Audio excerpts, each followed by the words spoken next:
right, so it is a rainy Saturday in Sacramento, and I'm going over to my dad's today to look at his baseball card collection. It's been a couple of years since I've sat down with him. He's picked up some stuff over that time. I've forgotten some of the stuff, but I'm super excited because I just checked the mail. And about a month or so ago, I sent off for our Ron Guidry through the mail autograph. I think it showed up today. So what I'm gonna do is I'm gonna go inside, I'm gonna open it up. If it is the Ron Guidry autograph, I didn't get it for me, I got it for my dad. I did a Juan Marichal through the mail for him recently, and he said, oh yeah, Juan Marichal is one of my favorite all-time pitchers, along with Ron Guidry and Whitey Ford. And so I was like, so I sent off, got a Ron Guidry card, got it back, sent this off through the mail. Hopefully it's signed, and I will be giving it to my dad today if it is, when I get there to take a look at his collection with him. So I'm gonna go inside and open it now and find out. All right, I have been disappointed before, so I'm trying to not get my hopes up as I open this up.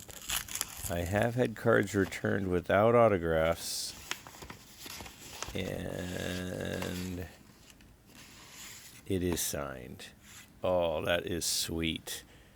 Really nice blue pen. That looks amazing. I think my dad is going to love that. I am super, super excited. I will definitely bring this to him today when we go through his collection.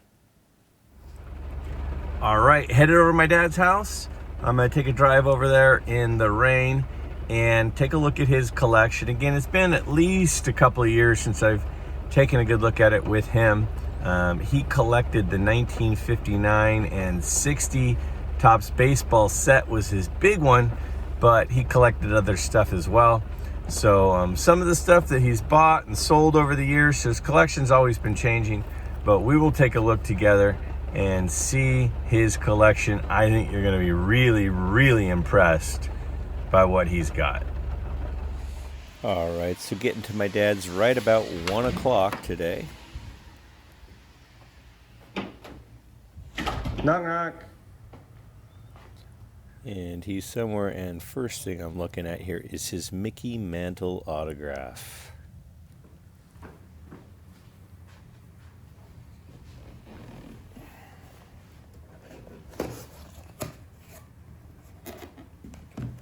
No kidding.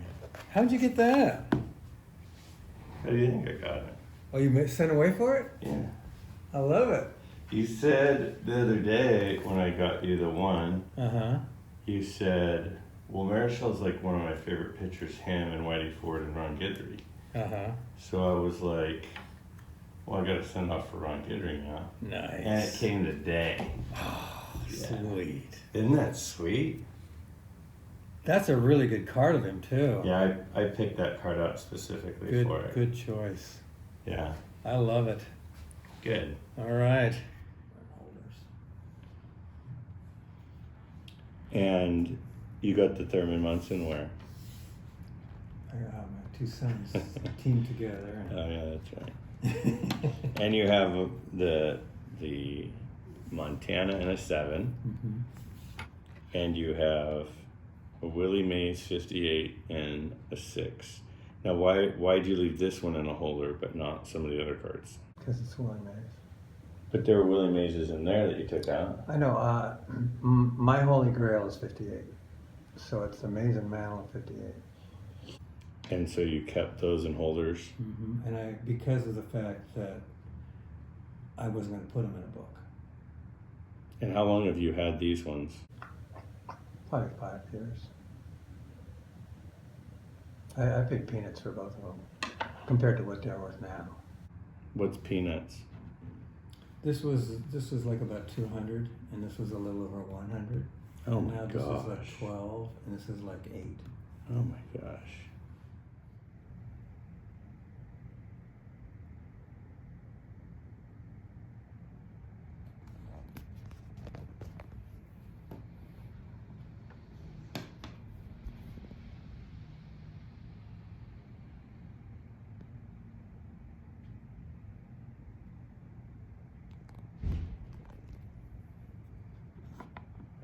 So these cards, after you sold off what you have, you went back and bought these, right? Right.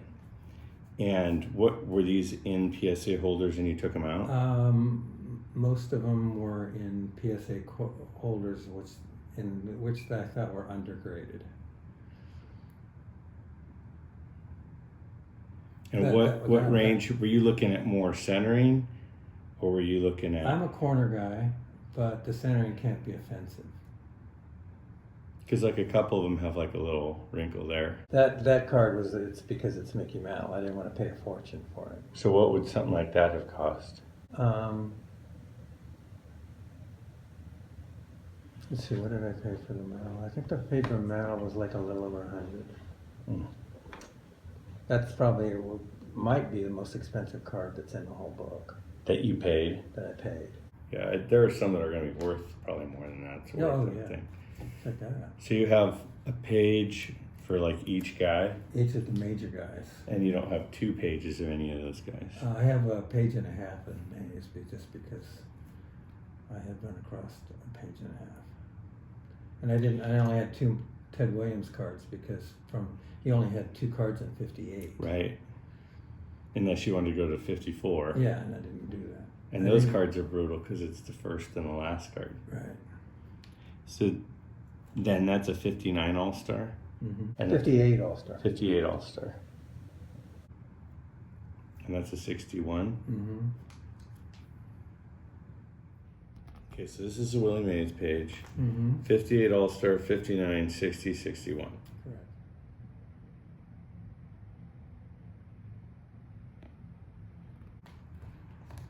And then you've got the catch card too. That one's really nice. The catch? Yeah.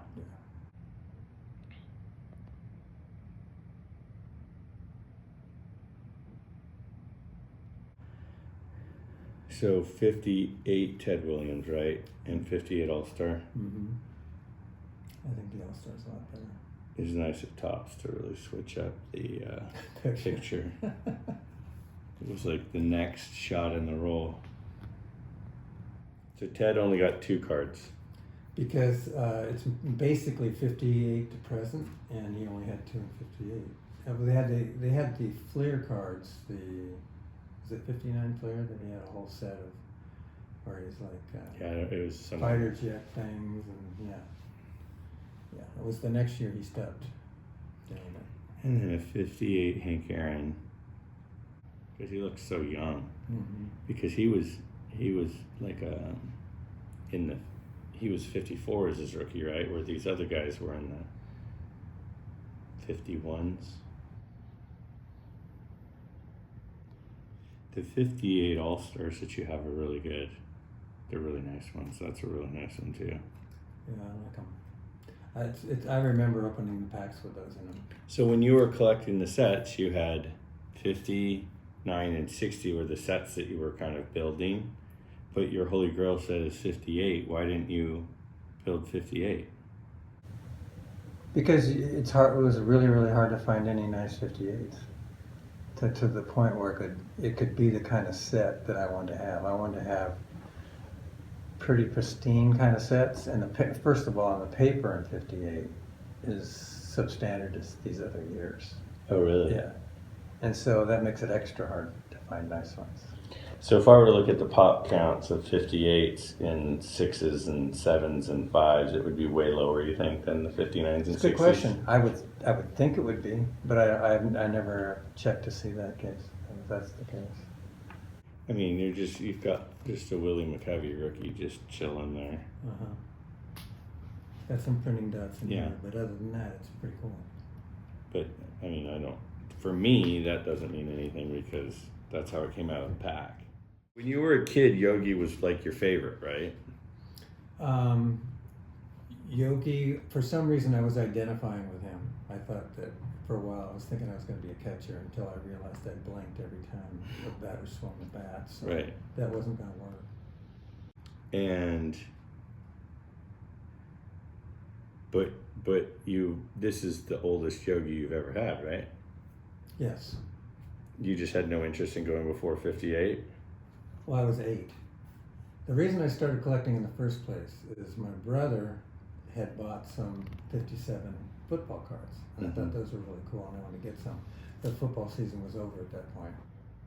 So then these came out. So then I started buying baseball cards because that's what was out first. And of course baseball was bigger when I was 8 years old than football was. And of course it's been flip-flop since then. But at the time, baseball was like the sport, America's pastime. Right. So the first packs you bought was 58 baseball. Right. And I never did buy football. Even though football, when I saw them, I wanted them. Of course, those 57 football is like the greatest footballer set maybe of them all. Yeah. So when you saw those cool cards, that's kind of what enamored me to the whole idea. Yeah. And it's got 2 huge rookie cards too. Mm-hmm. Of course, I didn't know that at the time. Sure. But they're great looking cards.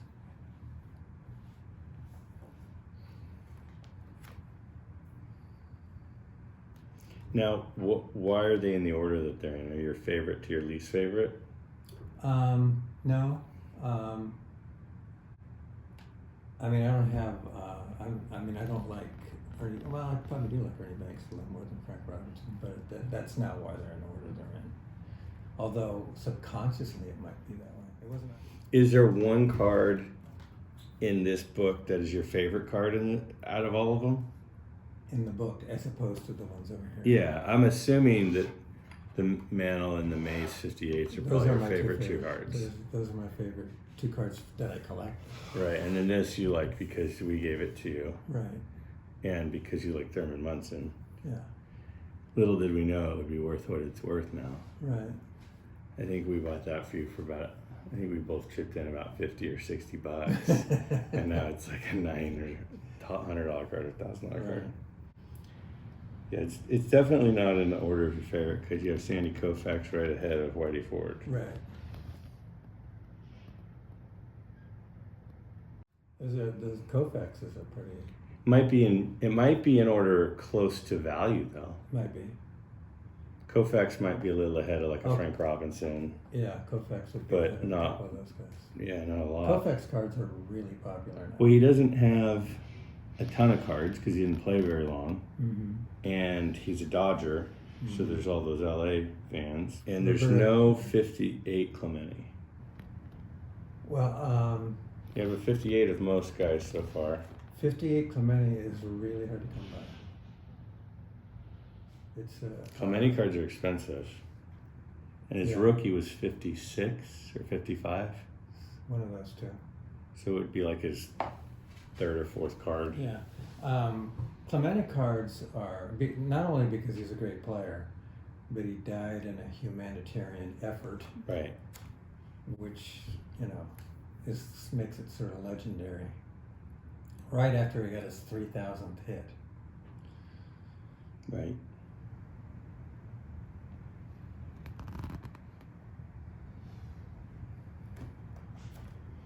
And then only 2 Gibsons, 2 Killebrews. Well, Gibson's rookie's 59, right? Right. So you're not going to buy a 59 because that's too expensive. Right. So you got a I've second had and one third year. before. I had one. Right. I remember the first one you got. Yeah. It had a rough cut. It had a rough cut. And Killebrew, although a great player, is a little bit lower stature to me and mine than some. But he was still a great player for sure. I'm sure Brooks Robinson's mom was thrilled about that 58 picture. It's funny because you always used to say that the 57 Robinson was your favorite card, or one of your favorite cards. No, the 50. 57. Yeah, his rookie. Yeah. Because he looks like he's about 15. Right. That's right. why I like the Ernie Banks Right. 54. And you always said that, and I always thought of this card. Oh, And I'm no. going, so No. in my mind, I was thinking of this Yeah. card and going like, why do you like that card? It looks Oh, like yeah. he's about ready to throw up. Well, I played third base, Brooks Robinson is Brooks Robinson. Uh-huh. That card, he looks like he's like, it's the same reason I love the Aaron rookie and the Banks rookie, is the cards where the guys look like they're so young, like they're just Right. out of high school. Right. It's just No. like, they're so cool. There's some charm to those for sure. Kaline's rookies, 54 Kaline's, same way. Yeah. He looks like he's 16. Yeah. Well, he won, I think he won the batting title. He's the youngest person ever to win a batting title. He was like 19 or 20 or something when he did it. You look at the back of the card, probably figure out what year that was. Well, 54 is his rookie year. So then 55, let's see, when did he bat? 55. 340. Yeah. 340. He won the batting title. And he literally looked like he was in high school. Yeah.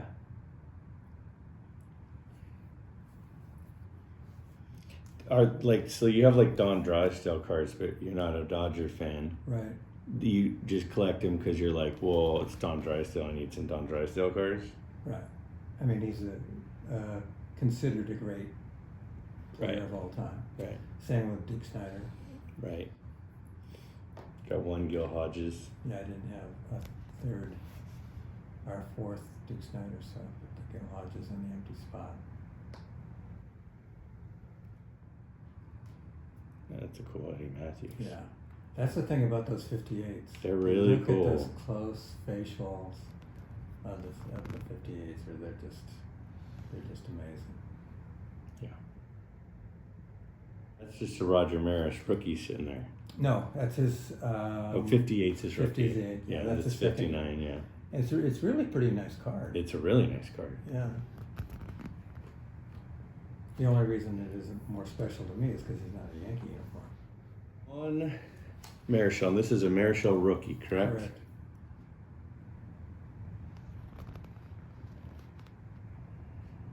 See, he looks young in that one too. Mm-hmm.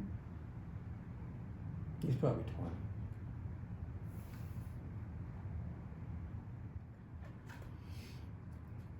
That's a Cepeda rookie. Mm-hmm. I remember you having that card when I was about 12. I think that's. I don't think it's the same one. I think you had one and then sold it. Right. But that was like when you could buy it for $12 and sell it for 25, and that was a lot of money. Yeah.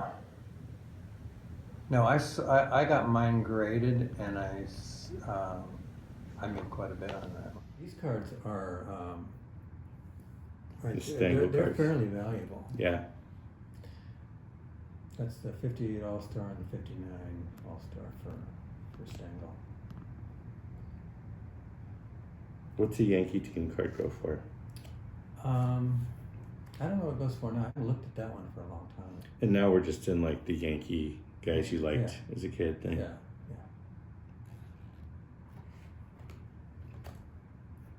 Second year Yastrzemski. Right. And that was not very expensive not that long ago, and I don't know what it is now, but his rookie is like really expensive. And that's a pretty solid card. You'd think it'd be worth more because there weren't a lot of good Red Sox other than him and Ted Williams for a minute. Yeah. I mean, Yeah. from about late, 50s and 60s, it's, who is it besides those two guys? Right. And there's That's a good question. there's a big Red Sox following. Uh-huh.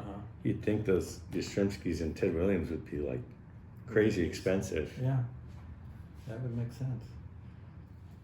So that was the baseball book. Mm-hmm. And this is the everything else book. This is more memorabilia, more autographs. And where'd you get that or autograph? That's when we were at Tampa spring training. Where'd you get the picture though? They were giving them out that day. And you got it on a ball, I think. I did get it on a ball. Yeah. And then McCovey was at the mall show when I got Mall mine. show, yeah, the 10 for That's Rand kinda Mall cool. in San Francisco. That's Cepeda. That was at the Country Club Center mall show. These are some of my more recent pickups since Right. I just started to get through basketball. And you didn't collect, did you collect any basketball as a kid? I didn't even know they had them as a kid. I So never you didn't ever saw realize there was basketball cards until, what was that, in about 2004 It's 3 or it's something. when you guys were starting to collect. No, it was before that. And that was like 90. Yeah, it was in That was in the early 90s. the early 90s when you guys were collecting. Yeah. And then I didn't remember ever seeing it. Just an occasional. I might have seen an occasional one like the Al Adels there maybe. But That New Thurman's really nice. yeah, I think so too. I got that one at the same show I think that we got the Mickey Mantle autograph at. That's when they were just starting to appear again, and Beckett started having Beckett's for basketball. And they shot up at the very beginning because like it went from not existing, nobody even knew about them, to all of a sudden being the new thing. And all of these autographs you've paid a grand total of 0 for, right? Right, The only autograph you ever paid for was Mantle, correct. which was how much? $25. What are these things? They came in packs. I don't know what year they were. They'd be all folded up, Yeah. and I don't know, somewhere in the '60s they were. I don't know that they're worth that much, but these also are something that was done in the '60s and early '70s.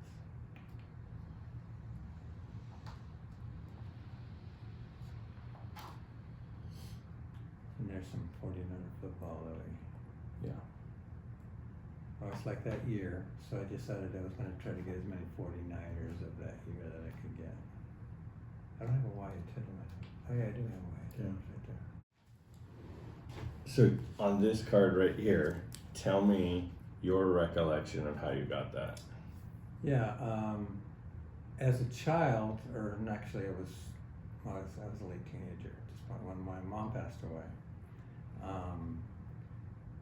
We left the house that we were living in, and we left a lot of the furnishings in the house. It was like a furnished house because my dad didn't want to take anything with us from them because Mhm. you know, it was such a catastrophic event in his life to lose his wife. Mhm. And I didn't remember this, but I left my baseball cards behind as well, which I didn't know I had done, and they were up in the closet, and I hadn't looked at them in 10 years, so didn't think about them that much. So I was thinking that probably we moved them out, and I checked all the different places we had. My grandparents had some garage space for some things that were in from the house, but I looked for all those and I never found any of them. So I just didn't know what happened to them. So I went to a card shop one day. Where was the shop? The shop was in Carmichael. It was called Hawaiian Brothers, and they were one of the first big card shops in the Sacramento area. And I was looking through the cards, looking for 60s, which I was collecting at the time, and I ran across this card, and it has my name written on it, Mike M. In those days, we didn't worry about what kind of condition a card was in. It's like, if you And how sure are you that that's I'm your 100% handwriting? sure. There's just no question whatsoever that is my card. So somebody who moved into the house that I left behind sold the cards to the card shop, and the card shop then, of course, was selling them to other people. And when you saw the card, what was your reaction? It answered the question where my baseball cards went, for one thing. And it was kind of disappointing because in the back of your mind you think, well, maybe someday we'll find them in some cubby hole somewhere. Mhm. So that ended that part, but at the same time, it was sort of like getting closure. Mm. So. So did you see it and go, what's that writing there? Yeah, that's what I did. Like, what's that writing? And then you looked at it and you're like, oh my gosh, that's my handwriting. That's me. Yeah, I mean that's like what a kid would write on the corner of his paper when Sure. he was in school. Sure. Mike M. Right. So that, I mean. And you bought it. What did you think they charged you for it? They charged me almost nothing for it. I told them it was my card, and of course they're going, like, yeah, I've heard that before. Sure. And I'm going, but I don't think he believed me at all. But it was a quarter or a dime or something, because it's all beat up and it's got writing on it. Right.